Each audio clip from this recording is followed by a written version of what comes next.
Okurijiraho abahingi abarikwegiitira omu kibiina kya Kalangala Oil Palm Growers Trust KOPGT bakakora endagaano n'abeebembezi b'ekibiina ekirikubagiita hari kampuni ya Bidco erikujeje na buto kuruga omu shande ya palm oil konka aba bakakora ogw'okubakamuramu sente ezitareeta magoba. Amagoba ago 10%.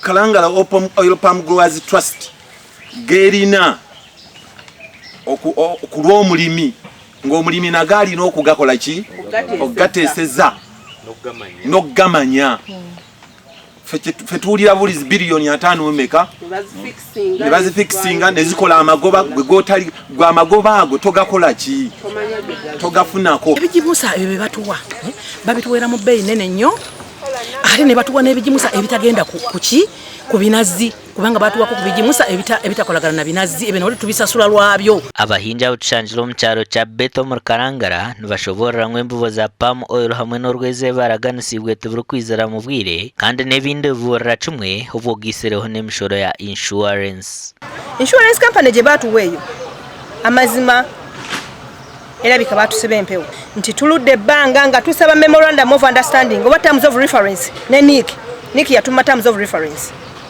esala sente zaffe buli mwezi ne kopigiti yennyini tugigamba Nick yeriwa Nick tekyalabikako Nick tetumanyi weeri nenga sente z'omulimi buli mwezi basaliwako kuva ku mitwalo 10 okwedda waggulu.